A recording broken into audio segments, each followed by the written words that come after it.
United States and North Korea continuing their standoff over Pyongyang's arsenal of ballistic missiles and nuclear weapons program, the threat of war looms on the Korean peninsula.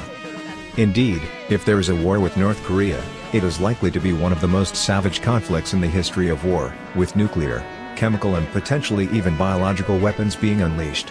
As such, U.S. forces in the region have to be ready to fight in contaminated areas.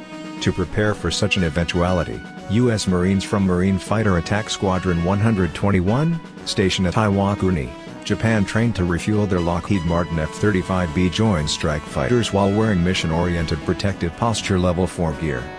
It's important to practice in MOP gear because the Marines don't get many opportunities to wear this on a daily basis, so in the instance where they do have to wear MOP gear in a real-life scenario, it's not going to be a shock or surprise to them of how they are going to operate, Staff Sergeant Martin Aldrete, a maintenance controller with VMFA 121, said in a U.S. Pacific Command release.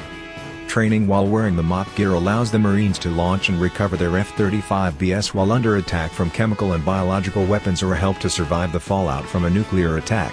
It might be a skill that those troops could have to exercise in the real world soon if leaders in Washington don't get a handle on the North Korean standoff. As such, operating under fire from chemical weapons or having a nuclear weapon explode at some distance from the base is not an abstract concept. Tensions are high with North Korea, and in the event of a war, Pyongyang might choose to launch its nuclear weapons. A large American airbase is a logical target for a North Korean chemical or nuclear attack.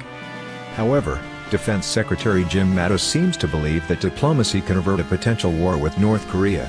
There may be opportunity for talks, if they stop their shooting missiles, stop developing nukes, stop building more nukes. We can talk, Mattis said en route to Colorado Springs, Colorado.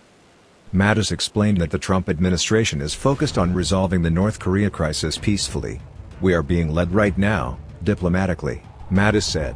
Everything we do is designed, the sanctions, the United Nations Security Council, 2 resolutions, unanimous resolutions, more economic sanctions, diplomatic persona non grata from a number of nations around the world. It's all designed to bring diplomatic and economic pressure on North Korea to change its course. But while the Trump administration might hope that North Korea changes course, it is very unlikely that North Korea will ever give up its nuclear weapons. Pyongyang sees nuclear weapons as the ultimate guarantor of the Kim regime's survival. Thus, especially after the United States helped to overthrow Libyan dictator Muammar Gaddafi in 2011 despite offering Libya security guarantees in exchange for giving up its program to develop weapons of mass destruction, North Korea is not likely to repeat that mistake. Ultimately, the United States will likely have to accept a nuclear-armed North Korea and adopt a deterrence posture.